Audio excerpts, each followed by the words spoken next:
What is up, guys? Hazy Ames here. Tonight, wherever you're at in the world, we are going to be discussing, going over the Titan Quest 2 early access.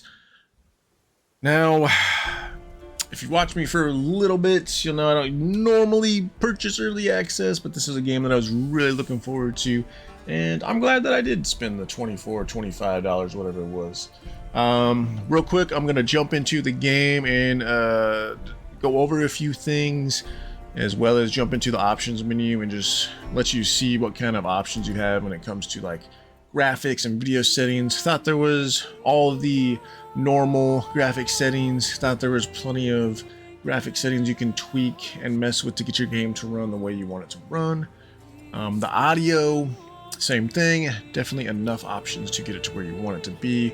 The audio was a little bit weird for me at times. Sometimes I felt like it was cutting in and out. Not sure what the issue was there. I'm sure they can fix that in a patch. And then also a decent amount of gameplay options. One thing that wasn't on here that I couldn't find was like an in-game clock would be kind of nice, like some other games have. But without further ado, we're gonna kind of jump into my character here. I have built what Titan Quest 2 is calling a Tempest. I would have to agree. I do a lot of lightning damage and physical damage. And that's kind of what I was going for, was like a warrior mage type build, or like maybe like a shaman build in this instance. Have about 7 hours of game time. Gonna jump right in here and show you my character, and also discuss a few things about the game. And then at the end of this, if I remember, I'll kind of let you know my opinion on if you should spend your $25, $24. So as you can see, down here you have your different skill buttons. 1, 2, 3, 4, Q, W, E, R, space, and mouse button. So when you go into here, you have masteries. So you have core masteries, which are your primary attack as well as barrier, and then you have mastery 1 and mastery 2. I picked storm abilities, and then I also have a warrior, essentially warfare, which was kind of interesting in the fact that I literally used one spell and then an aura to boost my survivability. And I used a primary attack and a barrier. And then I upgraded a lot of like the passives in the storm tree. So the way it works is you play through like the prologue and you unlock one mastery, and then you play a little more and you unlock another mastery to essentially make your class.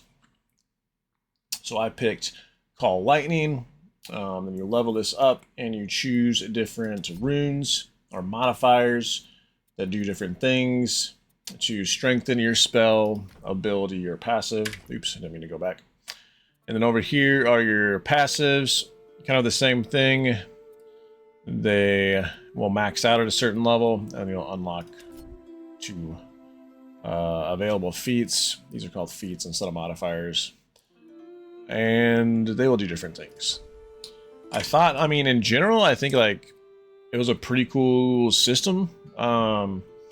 The thing that was really weird is I have like one spell, which is fine. I just made the spell super powerful and then put some points into my primary attack. So I might mess around and see what I can do with like these other abilities maybe. We'll see. Or I might wait until more content comes out and then make a new character and go from there. So the way it works is you'll get active points and passive points. The active points you will spend in this tree. Passive points you spend in the passive tree. And you'll also get divinities, which can be earned through quests, completing quests and other objectives. And then you put points into here, and you'll get to rank 2, which will unlock here. You get to rank 3, which will unlock here. Which rank 3 I have over here. Rank 3, I got up to rank 3 over here because I wanted to get this aura that increased my defense. And then I have a 1 here, which honestly could go someplace else. They do have a respec mode, which you can do for a gold amount. So that's kind of nice. You can mess around with different abilities and spells, kind of see what you like. So, and then you also have attribute points. So your attribute points, you'll have agility, which will increase your support for light armor, medium armor, and fast weapons. And then you get finesse, basis for strike damage and pierce damage, and poison damage, lightning damage. And then you have knowledge down here. Counts towards cunning and resolve, which increases certain damage types. Fire and cold, poison, lightning. Vigor is your health points, and that also goes into these three. Might increases finesse and resolve, as well as your ability to carry heavy armor, heavy weapons, heavy shields. Thought it was pretty cool how you could do different things in the world to unlock active points, divinity points, passive points, attribute points, whether it be quests or exploring the world. The map, in my opinion, is a decent size, fairly big. You know, it took me, what, 7 hours to get through this, and I guess you would call this maybe Act 1 or Chapter 1. Then you have, of course, your like waypoint system, different waypoints to get around the world. And then you got your basic items: helmet, shoulder, chest, weapon, shield or two-handed weapon, legs or boots, arms, ring, amulet. And then the potions I thought were kind of cool because you can also have stats on potions, which is really cool. I thought that was kind of a cool way of doing it. Of course, you have your stash over here, which I think they need more of these stash ladies, honestly. That's just kind of my opinion. But yeah, I mean, I really only used these two abilities and got through this Act 1 just fine. I wish it would have required me to unlock more abilities, but like I said, maybe I'll go back and mess around with that. So we're going to exit here, and then I'm just going to have some gameplay going in the background while we talk here. So graphic-wise, I think the game looks great. I think armors look good, characters look good, monsters look good, environments look good, the world looks good, everything looks good. Just solid graphics all around. I give it a 9 out of 10. And really, it probably could be a 10 out of 10, but I thought some of the models were just kind of okay, I guess, when it comes to the playable. Like that character model, like it's pretty good, right? But I don't know, there's something missing, but maybe that's just me. So graphics, 9 out of 10. Solid graphics. Sound and music currently, I'm going to give a 8 out of 10. Maybe a 7 out of 10. The spells did sound really good. The weapons sounded good. Monsters good. The voice acting was really good. Thought all the characters sounded really good.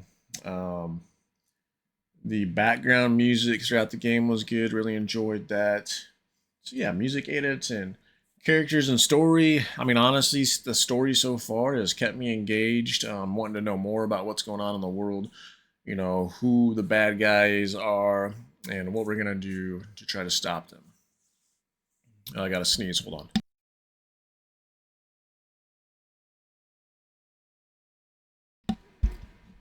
All right, I'm back.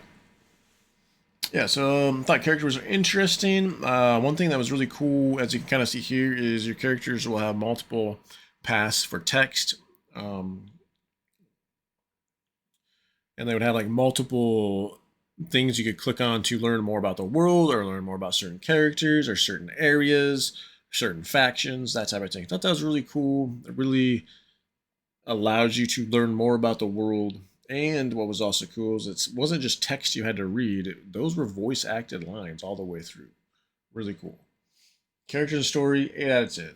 Gameplay, this is honestly my lowest score. Like, I enjoyed the game. I love ARPGs. So, like, I enjoyed the game. Don't get me wrong there. But gameplay was 7 out of 10. Pretty good. I mean, I only use 2 spells.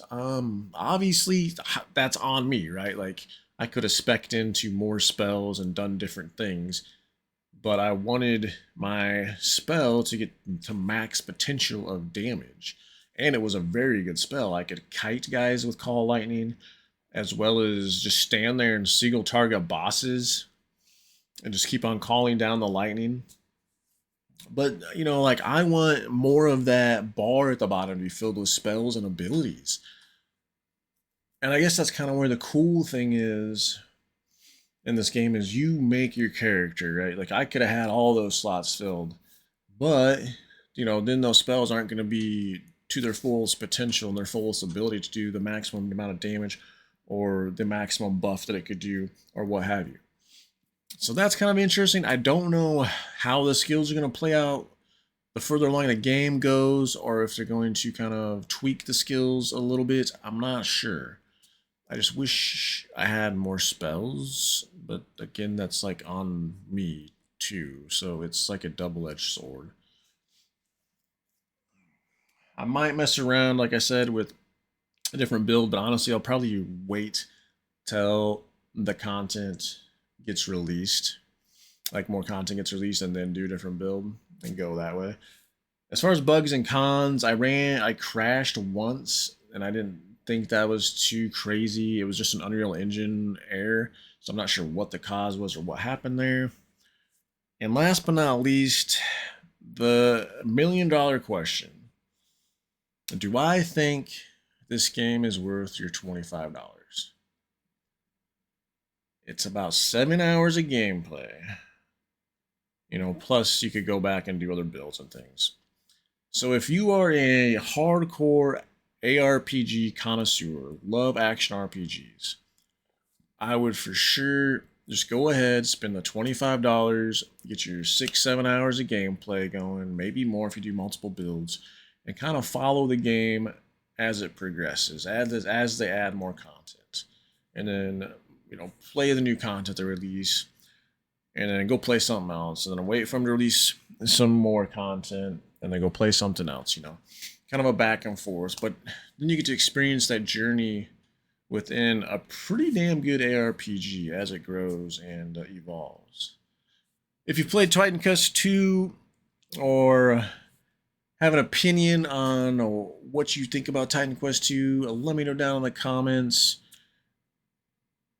And are you going to wait for the full release before you purchase it and just kind of watch where the game goes? Are you going to pull the trigger and get the early access to go ahead and check it out? But thank you for stopping by. If you did, please hit that like. Please hit that sub button. Much love. Have a good day or night wherever you're in the world, and we will see you on the next one.